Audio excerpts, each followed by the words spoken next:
I'm Amanda Zabrowski from the Government of Alberta's Be Prepared program within the Alberta Emergency Management Agency. Welcome to the final video of the In It Together series for Emergency Preparedness Week 2026. This is the final video of a 5-part series from the Be Prepared program that will help you build practical steps toward making community connections that help increase your resilience to disruptions, emergencies, or even disasters. Emergency Preparedness Week, or EP Week, is a nationwide event coordinated by Public Safety Canada in partnership with provinces, territories, and other partners to encourage Canadians to become better prepared for emergencies.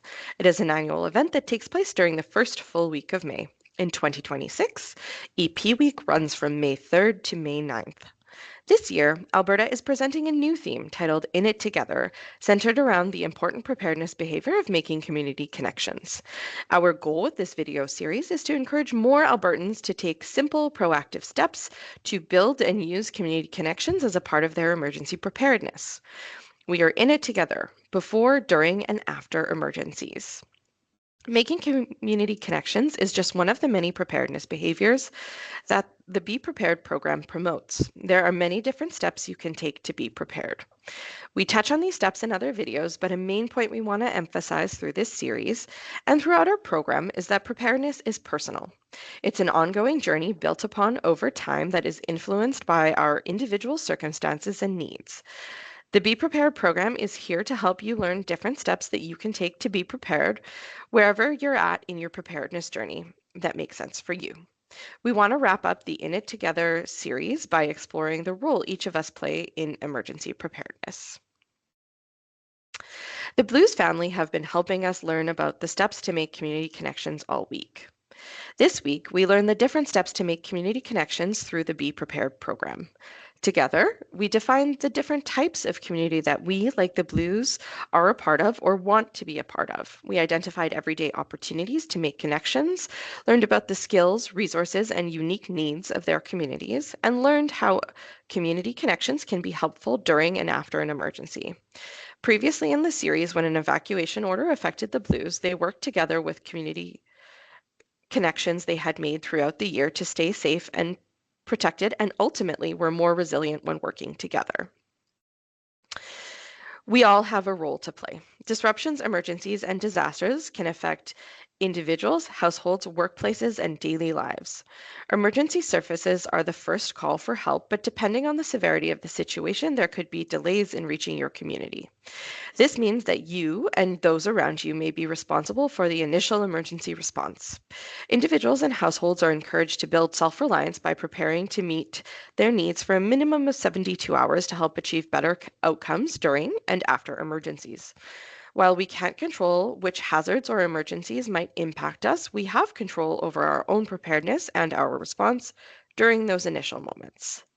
Throughout the series, we learned how the Blues proactively looked for supports and systems to support their households ahead of an emergency. While local governments take steps to prepare for wildfires and other hazards, individuals and households and organizations should be taking steps to prepare as well.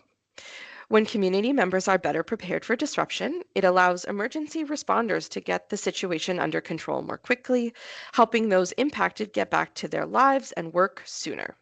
Preparedness starts at the root. It starts with each of us, and if we work on our individual preparedness and share preparedness information with those around us, our communities will be more prepared for disruptions, big or small. This next section highlights some of the risk reduction behaviors and simple actions you can take to build resilience, from smaller disruptions like power outages to larger emergencies and disasters. Remember, preparedness is a journey with no start or end that can be built upon over time.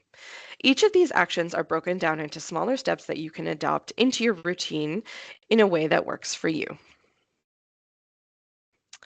Let's talk about knowing your risks. Knowing your risks means building awareness of hazards around you and the factors that may increase your vulnerability. This awareness supports informed decision making and helps you choose preparedness actions that are appropriate for you and your household. There are many factors that can influence the level of risk for a household, including daily routines. The places you go, the timing of your activities, and how your household moves throughout the day can affect how exposed you are to different hazards and how you would respond during an emergency. Households are often spread across multiple locations, so it is important to consider where people are and how they stay connected. Think about your situation and how these factors may affect your household during an emergency. Do you live near a body of water or in a low-lying area that may be more prone to flooding? Does your area experience severe weather events such as hailstorms or hazards like wildfires? Which members of your household are away from home during the day and where are they typically located? If you use mobility equipment, do you have suitable alternatives if you need to evacuate? Do you rely on public transportation to get around? Taking time to understand these considerations can help you be better prepared to respond and stay safe when an emergency occurs. The next preparedness behavior is getting and staying informed. Getting informed means proactively identifying trusted local sources of information ahead of time, downloading apps, and signing up for emergency notifications in advance to ensure you are prepared to receive critical updates during an emergency. If an emergency were to occur, this would help you stay informed by monitoring these communication channels for updates or restrictions in your area, as situations can change quickly with little warning. Local communication channels can vary, so it's important to connect with your local authority, ask your community, or look online to learn how critical information and updates are delivered.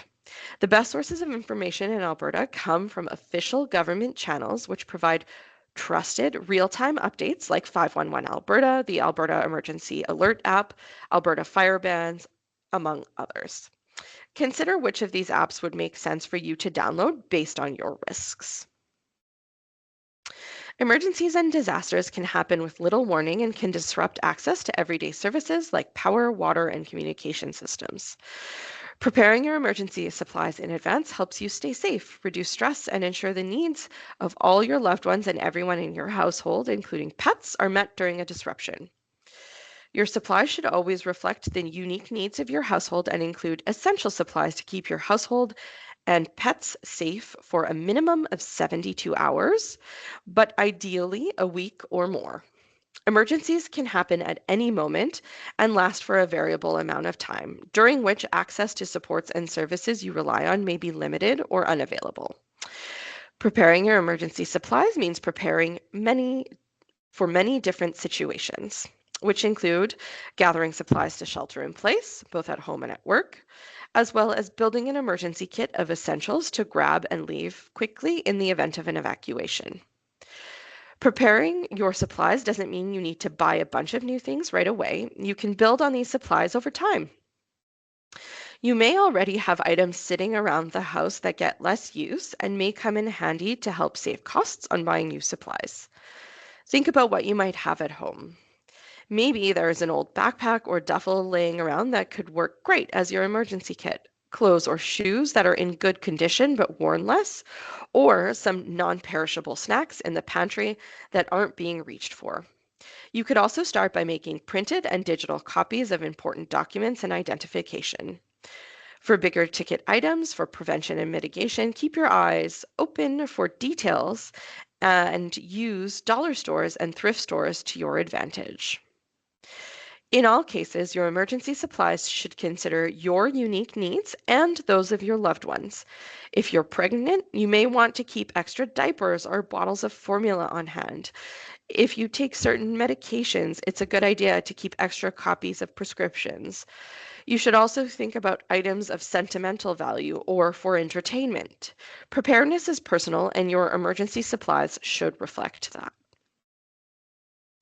Making an emergency plan can sound like a lot, but taking small steps to prepare, document, and share your plan may help you and your loved ones in a big way when an emergency occurs.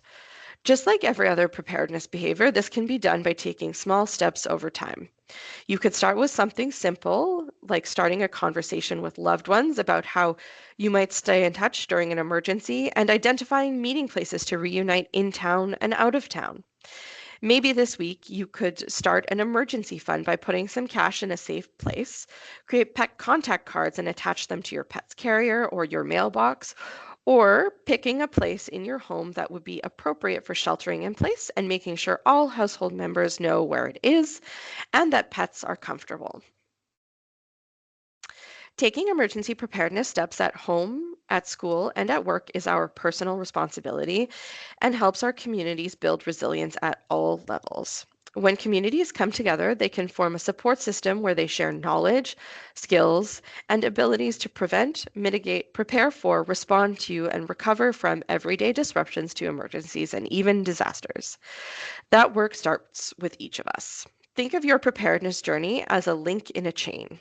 Each of us have our own link, and as we take steps to work together and share information or preparedness tips, we help others add their own link. This work also helps not only our first responders, allowing them to concentrate on the situation at hand, but also us, our loved ones, and our future selves. During an emergency where many things can feel outside of our control, thoughtful emergency preparedness, like knowing our plans, having the option to help our household and those around us, and knowing where to turn to for quality information, helps us maintain some control over outcomes. Together, we build stronger defense to disruptions that come our way, big or small. Thank you for following along this week, and congratulations on taking your first preparedness steps by listening to the In It Together series. This is the fifth and final part of this series. We hope it gave you helpful insights that help you and your loved ones be better prepared. If you're interested in other preparedness steps you can take to build resilience, be sure to scan the QR code on the next slide to access free Be Prepared resources and programming. Happy Emergency Preparedness Week. Thank you for joining us for Emergency Preparedness Week.